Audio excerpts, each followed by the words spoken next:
Hi, so what I'd like to talk about is a method for producing free energy in abundant amounts for a relatively cheap price. And that sounds a bit like the answer to a dream, and like I'm just about to go into some really bizarre thing and scare everybody witless. And to a certain extent I probably will, because the method that I'm going to suggest, partly in the popular consciousness, is seen as dangerous. Now, it isn't. And please bear with it and listen all the way through, pick up the information, and you'll realise that what I'm talking about isn't the least bit dangerous. It's actually very realisable. It's being worked on at the moment. The technology is pretty much there. There's a few wrinkles to work out, but it's essentially there. It just needs developing, really. And the lack of development has been really the responsibility of alternative competing methods and a reluctance to put money into it. Now, I should warn you that the video is going to be pretty long, because there's a lot of information there and there's a lot to talk about and there's a lot to pass over to you. And I'm not sure really the level at which you're at when you're listening to this, so I kind of have to try and gauge that and hopefully not make it too stupid and simplistic, and yet not too complicated and boring, but with enough information that should you want to progress it, then you can progress it all by yourself if you want. So that's always a challenging thing to do, and what it means really is it takes time. So I apologise for the length, I apologise for the wordiness, but I think it's a very interesting subject and very worthwhile, and one of those things that's really going to be good to pursue, because it's one of those things we could actually realise very, very quickly. Now, what I'm going to talk about is actually nuclear energy. And of course, the minute you say nuclear energy, people immediately think of the latest disaster in Japan, 3 Mile Island, that kind of thing. And that's not unreasonable, because the current way that we use nuclear energy is actually basically cumbersome. It's almost archaic in the way that we use it and the way we manipulate it. We manipulate it really in the same way that we used to look at steam engines, and we do the same kind of thing. We use this nuclear energy to heat up a working fluid, steam, and we use that steam to drive a turbine. And it produces an awful lot of waste. And that waste is dangerous, it's hard to get rid of, and if it does go wrong, it goes spectacularly wrong. But the kind of nuclear energy I'm talking about is different to the kind of nuclear energy that we currently use.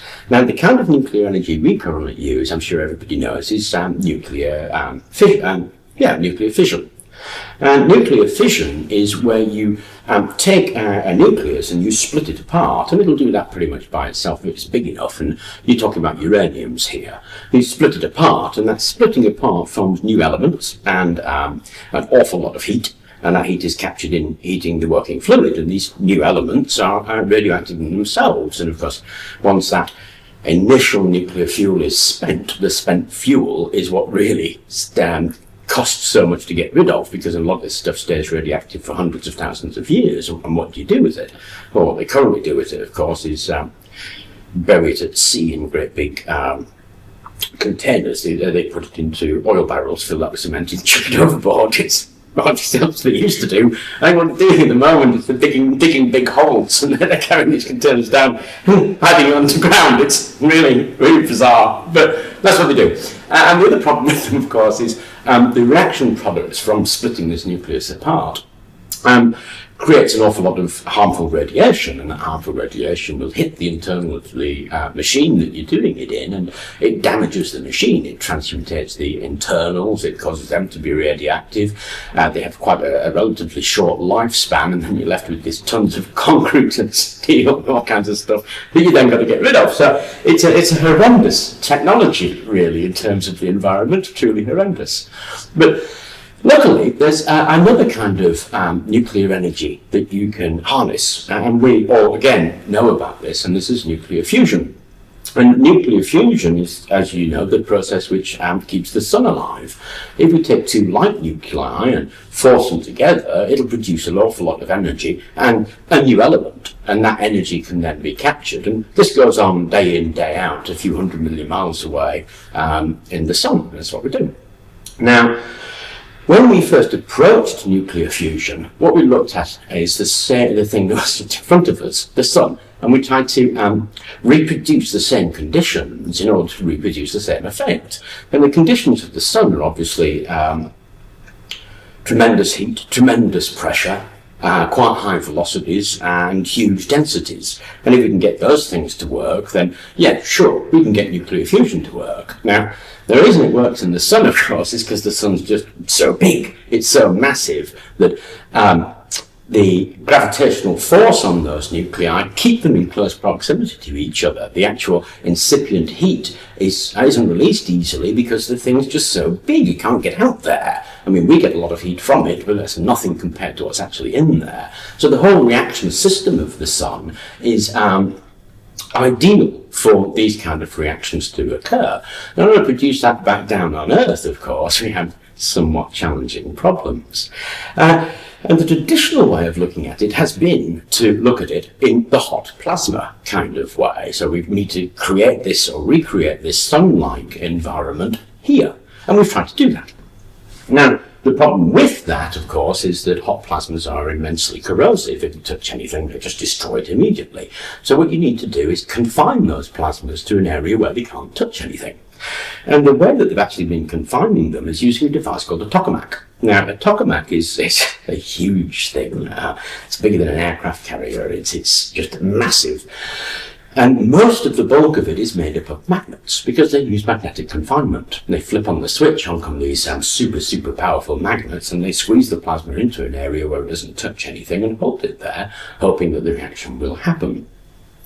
And there's a big problem with this because when nuclei fuse, they gain energy and they're able to jump the magnetic field lines. And as they do this, it only takes about 3 or 4 jumps until they touch the wall of the tokamak. And of course, that destroys it. So after about sort of 45 years and a couple of $100 billion research on this thing, they've managed to produce a tokamak that will produce enough energy to maybe run a toothbrush. That's about it. So it's not really impressive. And they're continuing on this line because obviously billions of dollars have been spent on this and there's a huge vested interest in it. So they continue to push down this line of magnetic confinement. Now, in order to get a nuclear reaction to happen, what you really need to do is essentially very simple. You need to get enough of the reactants together with sufficient density, and you need to fire them at each other in the correct angle with a sufficient force. Because, of course, a nucleus, so we take something like hydrogen, which is essentially just a proton. Then a nucleus has a force of repulsion. These are two positive charges. So if we fire them at each other, they can only get so close until these positive charges will repel away from each other. And that repulsion is called the Coulomb force. And in order to get them to fuse so that we get our helium, we need to overcome that Coulomb force. And when we can overcome the Coulomb force, the nuclear reactions will hold them together as helium. But we have to overcome this, and that's a problem. Now, the reason we have to fire them at directly at each other is if you fire them slightly off centre, what they'll do is just bounce off. And it doesn't matter how fast you fire them, if they're at the wrong angle, they'll bounce off and it's a waste of energy. So we're looking at some system, really, that has to satisfy these conditions.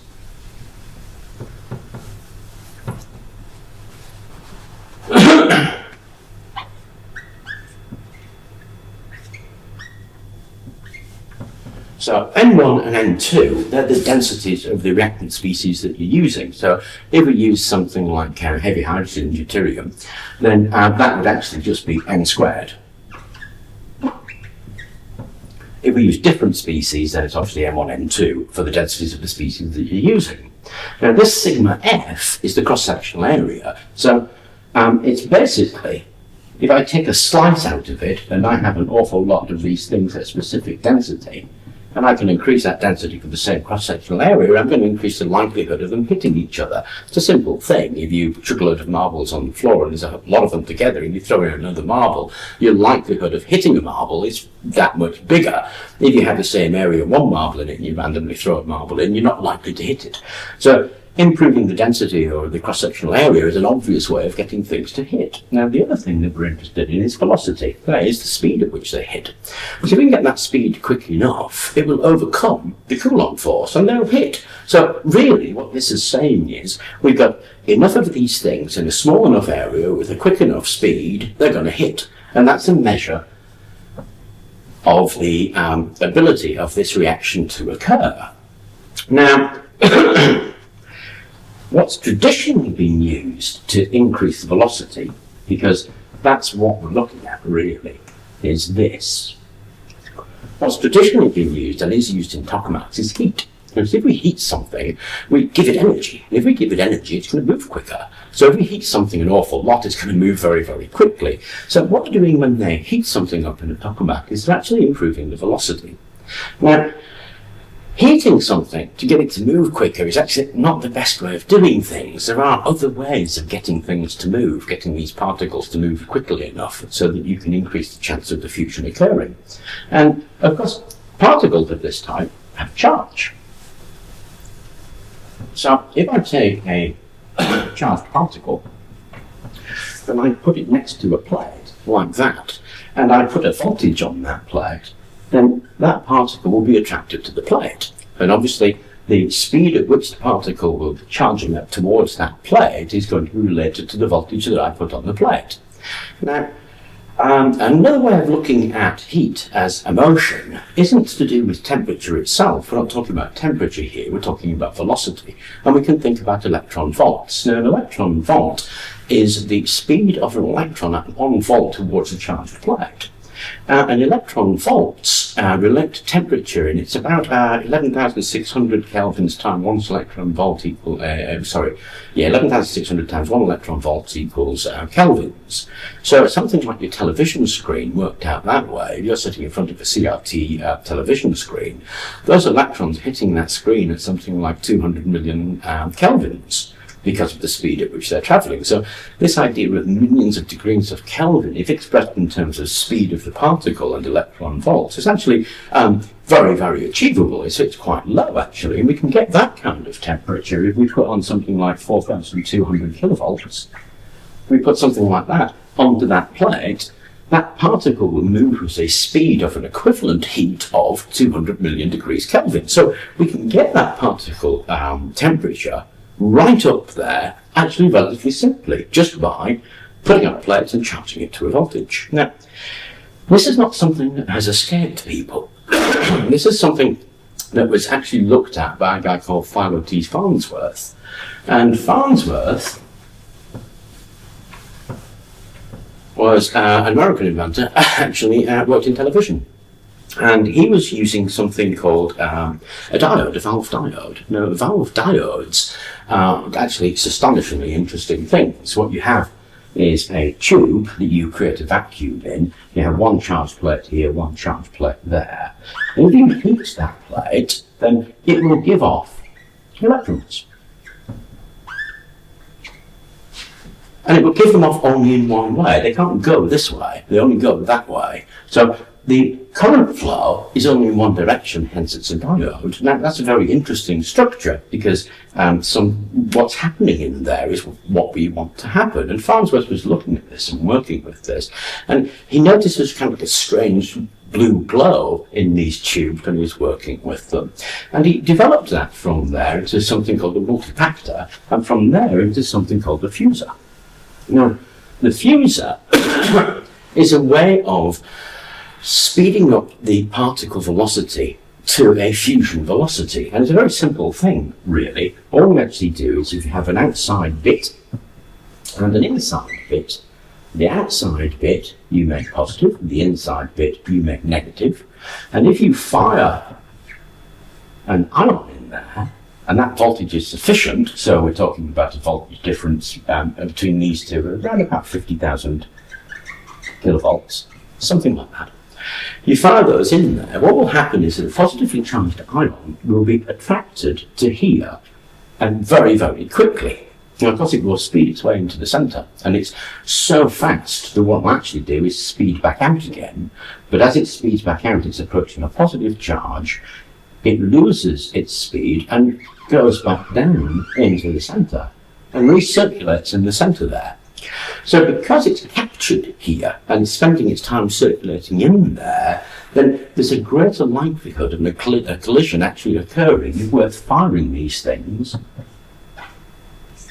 from lots of different directions. And that's what Farnsworth originally did. He looked at those. Now, this idea here, where we've got this large negative charge to attract positive, creates something called a potential well. And the potential well is where you have a kind of concentration of voltage, like that.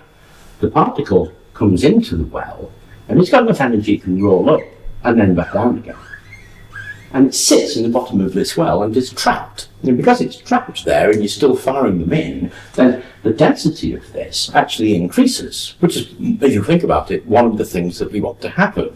We've got a cross-sectional area here. The density is increasing. The speed is a sufficient speed if we make that well deep enough. So if we make the well like that, obviously, the speed is going to be an awful lot less than if we make the well like that. So if we make this well deep enough, then that speed is sufficient. So he was actually getting fusion in this thing, and because he was quite surprised by that. Now, the fusion he was getting, because of various limits on the machine, wasn't actually that great. And he handed this problem over to another guy, a couple of guys, that was three of them actually, and they looked at the problem and thought, hang on a second, what's happening here? Well, this stuff is physically coming into this well, but in order to do that, he's having to pass a grid. Because in order to make this thing happen, what Farnsworth did was construct a wire grid.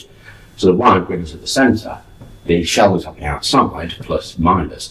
The electron would come in, and about 2% of them would hit the grid. The ion would come in. Once it hit the grid, they were lost. They were lost as heat energy to the grid, and this grid would get really, really hot, actually very quickly. 2% is enough. 2% is enough to actually melt that grid after a few seconds of running it, and it's enough to make sure that any reaction energy that's actually produced by it isn't sufficient to claim nuclear fusion. So this grid problem was actually a real problem for him. It's what really prevented this device from working, and it's called an inertial electrostatic confinement device. So the problem was how to get rid of this grid. And that was worked on by these guys that I was on about, Tuck, Wilson, Meeks.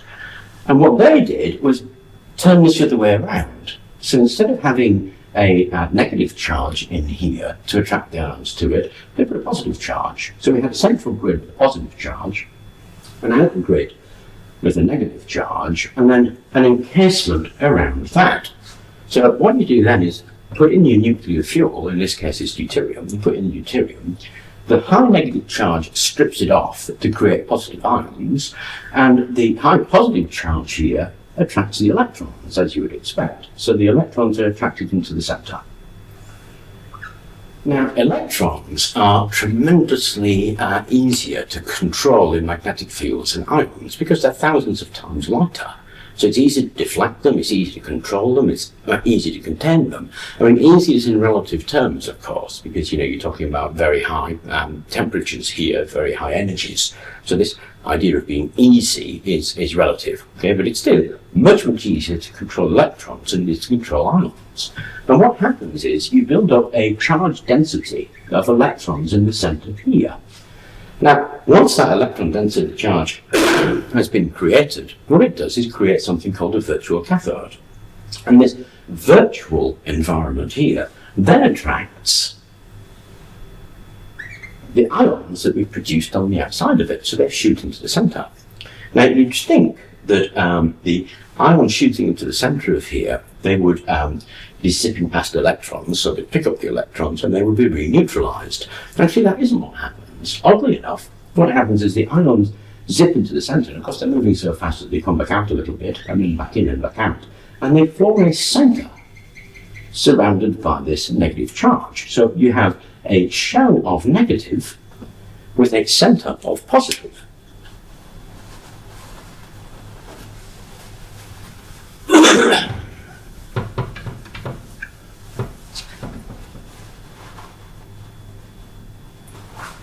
So we get this moving shell of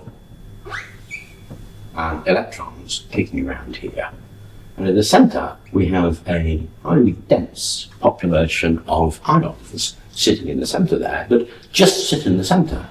The overall is neutral, but the distribution of it is negative positive. And because these are now contained in there, and they're in a high density, high velocity environment, they will fuse. And they do. This works. This has been proven to work time and time again. But the problem with it, again, is this grid. This grid is always the big bugbear, because it absorbs sufficient energy, sufficient particles to stop this from actually tipping over a break-even point, that is, producing more energy out than it takes to do it. So there's a point at which this won't actually work because of the grids. So what you're looking to do now is create something that either has no grid or has a grid that, in this case, the electrons can't hit. And there's been some ingenious ways of doing this.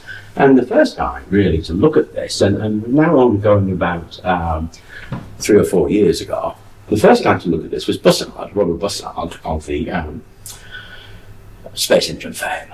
And what he did was he created something called the polywell.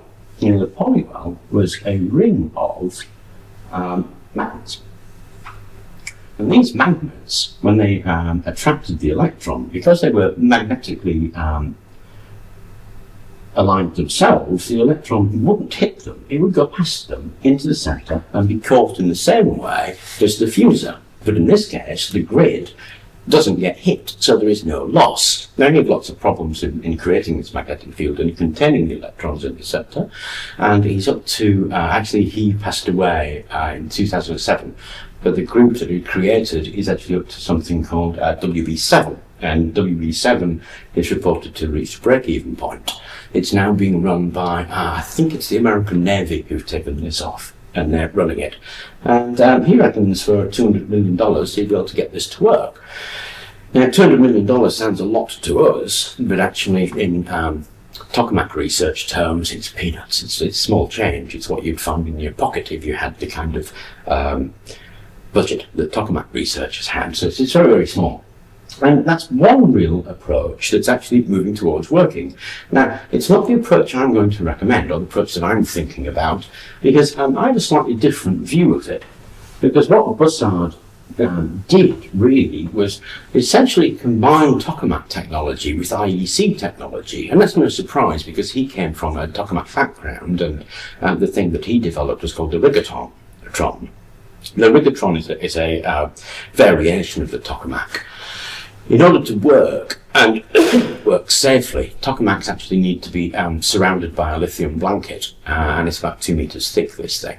And the reason they do that is because the high energy particles that are given off by a tokamak are absorbed by the lithium. The lithium actually reacts with them to form tritium, and that tritium is fed back in, so it needs a huge hot lithium blanket around it. And the magnets were originally placed outside of the lithium blanket. The rigatron places the magnets inside the lithium blanket, and then you get a much better reaction result from that. So what Bussard did was take that same idea of this rigatron magnet arrangement and place it inside the IEC containment device instead of inside the tokamak, and he got a great deal of success with it. But the problem really is to do with these grids, getting rid of these grids. Now, whenever I hit a problem and I think, that's where we've got to, you have two choices. Either you can continue down the line that people are going, in which case you're going to hit the same problems they are, and hopefully you think you might overcome those problems. So you can take a few steps back and look at where the divergence occurred. And normally where the divergence occurred is another possible divergent point. It's something that you can branch off onto and have a look that nobody else is actually looking at, and it could well be an answer to what you're looking at. And this is what I was thinking when I was looking at this. So I went back to Farnsworth's multipactor, which is where all this stuff came from. Now, a multipactor is an electron cascade device, and it's actually problematic for microwave engineers because they try to get rid of multipaction because it interferes with signals. But essentially, if you have a plate like this, and you fire electrons off at another plate, if you do that with sufficient energy, and that plate is with the right kind of material, what will happen is that the electron will be fired back off, but the energy of the impact will fire off more electrons. So you get an electron cascade. You get more than one electron coming off from hitting this plate with a high energy electron. And if you can find that in a magnetic field, so you force those electrons to move in a straight line, but instead of going off that way, they then bent by the field, and they go back towards this plate, hit this plate, they then fire off more electrons. And you get this increase of electron density. Now, there's a number of ways you can do that. You can do that, as I say, with an electromagnetic field, a magnetic field, an electrostatic field. Lots of ways you can do that. But by far the simplest way is just to use parabolic mirrors. So if you construct one of two parabolic mirrors like that, you fire the electrode off. Because it's a parabolic mirror, it comes straight back here and straight back there. Each time it's hitting those mirrors, generating more electrons and generating this cascade effect. And this cascade effect will build up an enormous amount of electrons within this device very, very rapidly. In fact, it's so rapid that when Farnsworth was running the thing, it actually started to shake his lab and glow bright blue, and he had to shut it down. And he dug, in order to run these experiments, he dug a well, and I think this well was something like 30 feet deep, and he dropped this thing down as well and flipped it on, and when the building shaking got so bad, he turned it back off again and analysed his data. So he was constructing these kind of things. Now, there are a number of interesting things to note about this. So incidentally, this thing is always done in a vacuum, so it'd be contained in a vacuum tube. There's a number of interesting things to note about this. One is, it's a purely physical system. The other is, the electron flight time is specific. It takes time for that electron to move across that distance. And obviously, if the distance is d and the speed of the electron is s, then the time it takes is a product of s and d.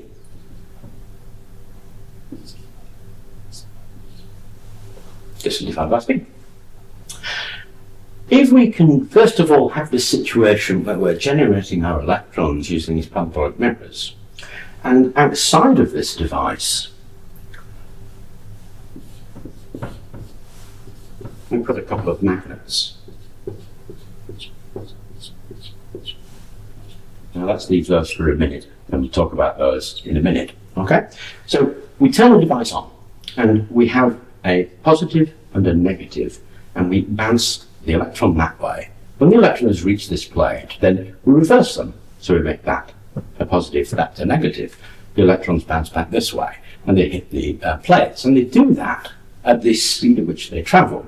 And we match the switching speed to the speed of travel of the electron, which is a fairly trivial exercise to do. But what happens if we increase that switching speed so that it's faster than the speed at which the electron can travel? Well, obviously, what will happen is the electron won't get all the way there. What will happen is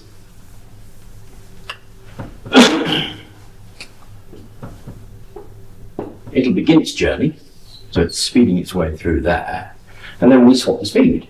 We swap the charge, rather, with that positive, that minus. That electron will take that amount of time to slow down, because of course it's got a specific speed. It won't just stop. It'll take that amount of time to slow down, and then it will turn around and go that way and reverse itself.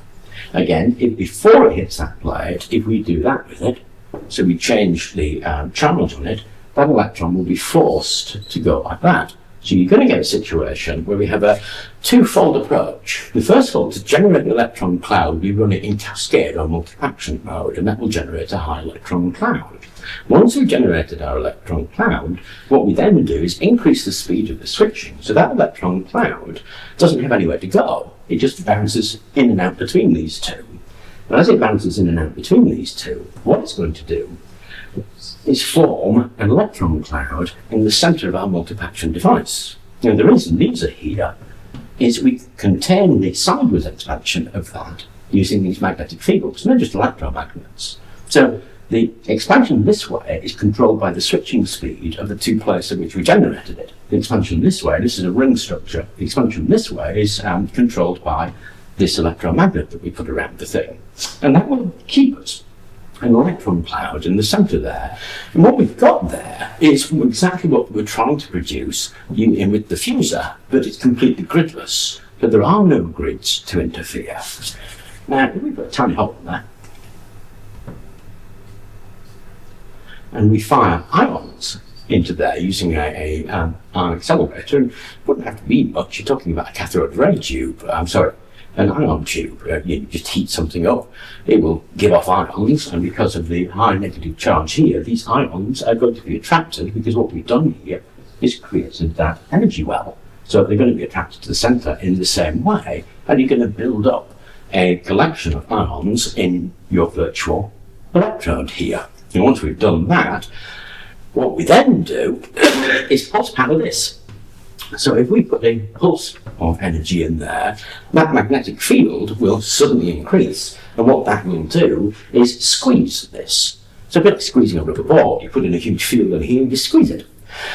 These things already have a high kinetic energy. They're in a small space. We squeeze them, then what we're going to do is increase the chance of the fusion occurring very, very dramatically. Now, that's the kind of device that I'm proposing. Now, the reason I'm proposing this device is it could be very small. It doesn't have to be big. In fact, there is a scale factor here where this will actually work better the smaller it is. So you're looking at something that's going to be about the size of an ordinary house light bulb. The power draw on it isn't going to be immensely massive, and the power out of it is obviously going to be greater than break even. We should get a lot of power out of that thing. So, what kind of material are we going to get out of there? Because we've been talking about nuclear fusion, we automatically think of nuclear products.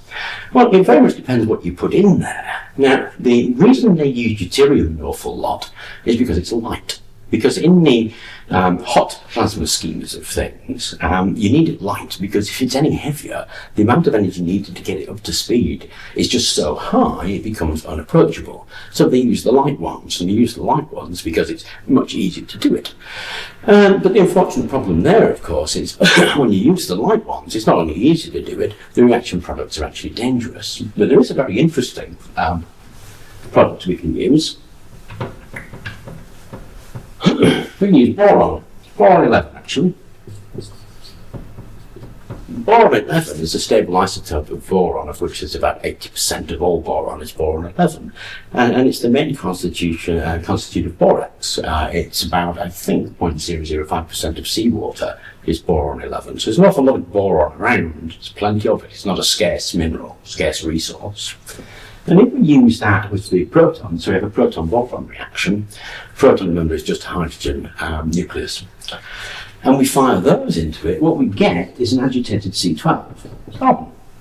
That carbon is a high-energy carbon, and it almost immediately splits into 3 alpha particles.